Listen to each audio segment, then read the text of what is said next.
Hello नमस्कार दोस्तों, देखिए आपके अपने स्मार्ट स्टडी चैनल में स्वागत है। तो देखिए, तो आज हम आपके लिए लेकर आए हैं श्वसन तंत्र मतलब रेस्पिरेटरी सिस्टम। ठीक है, तो देखिए बिना देरी के हम इसकी शुरुआत करते हैं। ठीक है, तो देखिए श्वसन तंत्र, ठीक है, मतलब श्वसन, फिर ऑक्सीजन फेफड़ों में जाती है, फिर कुप्पिकाओं में जाती है और फिर यहाँ से कुप्पिकाओं में जाती है और फिर यहाँ से ब्लड के द्वारा शरीर के हर सेल में जाती है और फिर वहाँ से शरीर के सभी अंगों में पहुँच जाती है। तो एक हीमोग्लोबिन का अणु है जो 4 ऑक्सीजन के अणु को साथ लेकर चलता है। ठीक है, और फिर वापस उसी माध्यम इधर से जाती है और फिर इधर से वापस बाहर निकलती है, तो कार्बन डाइऑक्साइड के रूप में निकलती है। ठीक है, इधर जाती है तो ऑक्सीजन के रूप में जाती है। ठीक है, देखिए श्वसन एक ऐसी जैविक प्रक्रिया है जिसमें ऑक्सीजन कोशिकाओं में पहुंचकर ग्लूकोज का दहन करती है। तत्पश्चात कार्बन CO2 प्लस जल प्लस H2 प्लस 686 कैलोरी ऊर्जा का निर्माण होता है। ठीक है, तो ये क्रिया बता रखी है, ये ऑक्सीजन की क्रिया में संपन्न होती है। C6H12O6 प्लस 6O2 मतलब ग्लूकोज का एक अणु C6H6CH2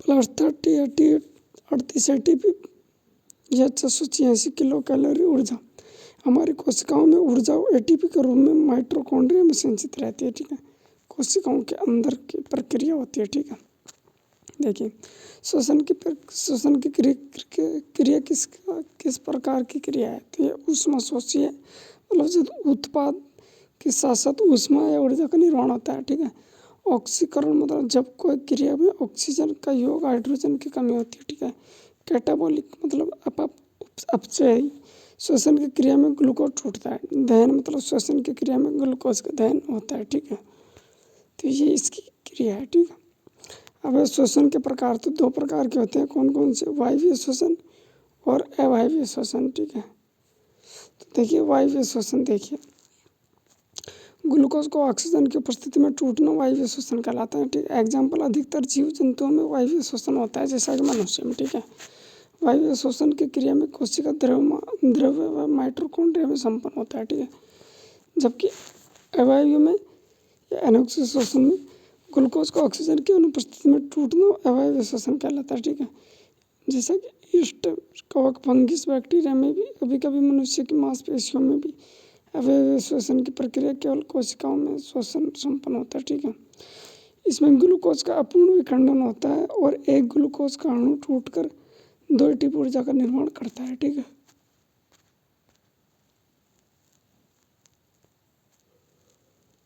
इसमें अंतिम उत्पाद के रूप में ईस्ट और बैक्टीरिया में C6C2H5OH plus CO2 plus 2 ATP मतलब एथिल अल्कोहल का निर्माण होता है। ठीक है, कभी कभी मनुष्य के मांसपेशियों में C3H6 मतलब लैक्टिक अम्ल O3 plus CO2 plus 2 ATP का निर्माण होता है, जिससे हमारी मांसपेशियों में खिंचाव हो जाता है। ठीक है, देखिए इसमें ग्लूकोज का पूर्ण विखंडन होता है और एक ग्लूकोज के अणु के टूटने से 38 ATP मतलब 1 ATP बराबर 7.3 किलो कैलोरी ऊर्जा का निर्माण होता है। ठीक है, इसमें अंतिम उत्पाद के रूप में C6CO2 plus 6H2O plus 38 ATP ऊर्जा का निर्माण होता है। ठीक है, जो क्रिया मैंने यहाँ पे दिखा रखी है। ठीक है,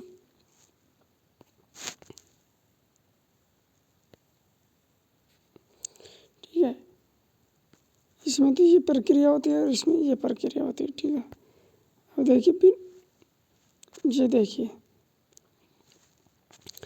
C6H12O6 को अगर ऑक्सीजन की अनुपस्थिति में कोशिका के द्रव्य में तोड़ते हैं तो ये C3H4O6 मतलब पायरुवेटिक अम्ल में टूटता है और ईस्ट और बैक्टीरिया में ऑक्सीजन की अनुपस्थिति में कोशिका द्रव्य में C2H5OH plus CO2 plus 2 ATP में अवायवीय श्वसन होता है। ठीक है, कभी कभी मनुष्य की मांसपेशियों में O2 की अनुपस्थिति के कारण द्रव में C3H6O3 plus CO2 plus 2 ATP अवायवीय श्वसन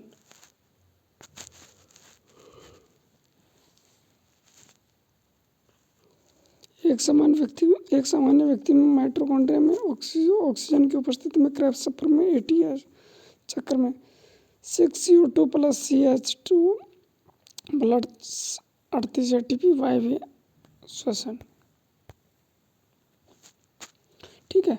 प्रत्येक जीव में ग्लूकोज में सर्वप्रथम O2 की अनुपस्थिति में कोशिका द्रव के अंदर पायरुवेट अम्ल में परिवर्तन होता है। ग्लूकोज में पायरुवेट अम्ल को बनना ग्लाइकोलाइसिस चक्र कहलाता है। ग्लाइकोलाइसिस चक्र को EMP चक्र के नाम से भी जाना जाता है। एम्बेडेन, माइहराफ और पोर्नोस। ठीक है। तो देखिए, एक ग्लूकोज के अणु के टूटने से 2 पायरुवेट अम्ल का निर्माण होता है। अणु बनते हैं ईस्ट बैक्टीरिया में पायरुवेट अम्ल ऑक्सीजन की अनुपस्थिति में कोशिका द्रव में अंदर की ओर एथिल अल्कोहल में बदल जाता है। ठीक है। कभी कभी हमारी मांसपेशियों में यह पायरुवेट अम्ल O2 की अनुपस्थिति में कोशिका द्रव के अंदर ही लैक्टिक अम्ल में बदल जाता है। इसी लैक्टिक अम्ल की वजह से मांसपेशियों में खिंचाव शुरू हो जाता है। ठीक है।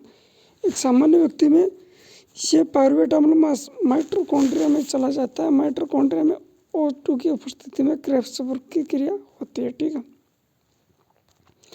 देखिए, श्वसन की क्रिया का अंतिम चक्र ETS चक्र होता है, इलेक्ट्रॉन ट्रांसपोर्ट सिस्टम होता है। यह क्रिया माइटोकॉन्ड्रिया की क्रिस्टी पर होता है। ठीक है। तो देखिए, जंतु उनके नाम और श्वसन तंत्र। ठीक है।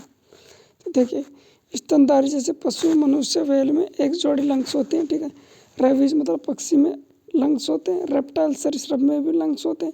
उभयचर एम्फीबिया मेंढक में भी त्वचा व ट्रेकिया मुख होता है, लंग्स होता है। ठीक है। पीसीस संघ या वास्तविक मछली में गिल्स या गलपड़े या क्लोम होते हैं। कीटों में मतलब ऑर्थोपोडा संघ ट्रेकिया श्वासनाली होती है। बिच्छू, मकड़ी और ऑर्थोपोडा संघ में बुक, लंग्स या पुस्तक या फेफड़े होते हैं। जबकि एनिलिडा संघ मतलब केंचुओं में सामान्य अधिचर्म होते हैं, मतलब त्वचा से लेते हैं। ठीक है। एक कोशिका जीव अमीबा पैरामीशिया, इसमें कोशिका झिल्ली O2 कार्बन डाइऑक्साइड होती है। ठीक है।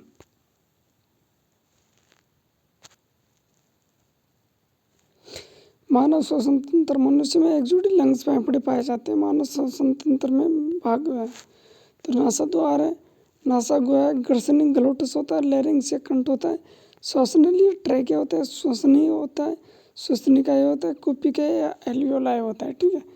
जो इस चित्र के माध्यम से मैंने सब कुछ आपको समझा रखा। ठीक है। एल्वियोग्लोटिस, एडम्स एप्पल, 15 से 20 80 आकार के छल्ले यहाँ पे पाए जाते हैं। ठीक है।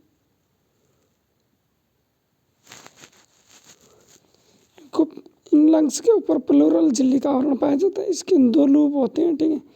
यहाँ पे डायफ्राम होता है। ठीक है। और यकृपिकाएँ होती है इसमें। ठीक है। 3 लूप होते हैं इसमें। ठीक है।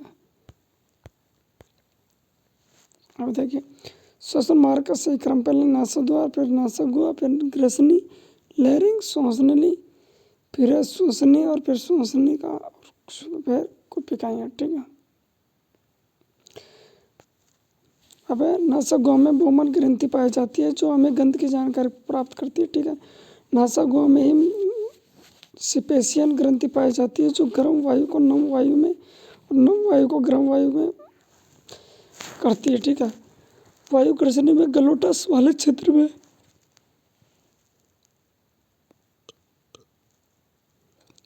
होते हुए फेफड़े में पहुंचती है। मनुष्य में सूर्ययंत्र के रूप में लैरिंक्स या कंठ पाया जाता है, जबकि पक्षी में सूर्ययंत्र के रूप में मेसिरिक्स नामक संरचना पाई जाती है। लैरिंक्स या कंठ में उभरी हुई संरचना को एम्बेड या एप्पल कहा जाता है।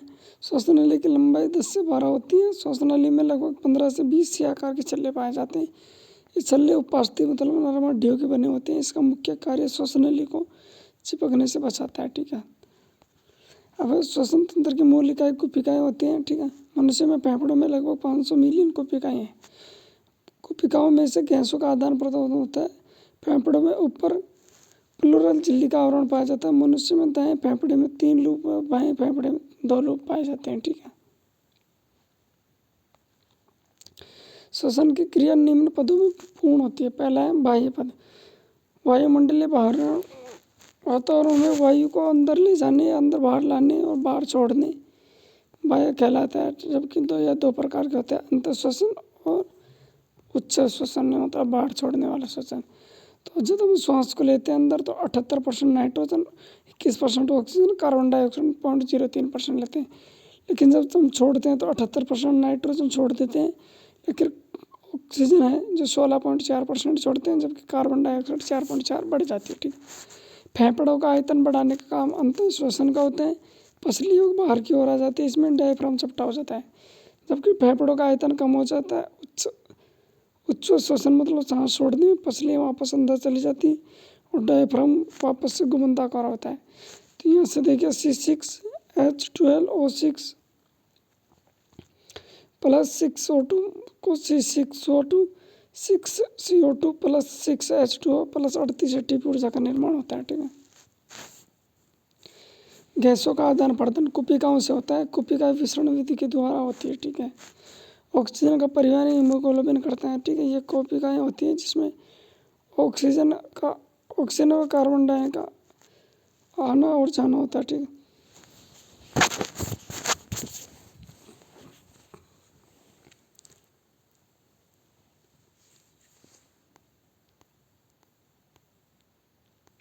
ठीक है, CO2 का परिवहन कार्बोनेट के रूप में प्लाज्मा व हीमोग्लोबिन करता है। ठीक है, तो यहाँ से देखिए, ये देखिए अब कोशिका श्वसन, कोशिका के अंदर ग्लूकोज का दहन होता है। ग्लाइकोलाइसिस चक्र मतलब कोशिका द्रव में ग्लूकोज और पायरुवेट अम्ल में टूटना। ठीक है, 2 ATP फाइनल में ऊर्जा बनती है। क्रेब्स सफर में सिट्रिक अम्ल और हैंस क्रेब्स खोजने की थी। ठीक है, माइटोकॉन्ड्रिया के मैट्रिक्स में होता है, 24 ATP ऊर्जा का निर्माण होता है। ठीक है, ETS चक्र माइटोकॉन्ड्रिया के पृष्ठ पर होता है, इलेक्ट्रॉन परिवहन तंत्र। ठीक है, इसके अंदर देखिए C6H12O6 ठीक है प्लस CO2 6O2 ठीक है 6CO2 plus 6H2O plus 38 ATP ऊर्जा और 2 ATP ऊर्जा इस पूर्ण रूप से खर्च हो जाती है, फिर फाइनली शुद्ध रूप से 38 ATP ऊर्जा का नहीं बचती है। ठीक है, अब देखिए श्वसन दर सामान्य व्यक्ति 1 मिनट में लगभग 12 से 15 बार श्वसन की क्रिया करता है। ठीक है, एक श्वसन में 5 सेकंड का समय लगता है, जिसमें अंतर श्वसन 2 सेकंड का और उच्च श्वसन मतलब 3 सेकंड का होता है। ठीक है, इसे कुल मिलाकर 5 सेकंड का श्वसन होता है। नवजात शिशु में श्वसन दर 40 बार प्रति मिनट है। कठोर परिश्रम के समय 20 से 25 बार श्वसन दर चल जाती है। ठीक है, सोते समय श्वसन दर 8 से 10 बार प्रति मिनट हो जाती है, जबकि श्वसन दर को स्पाइरोमीटर यंत्र द्वारा मापा जाता है।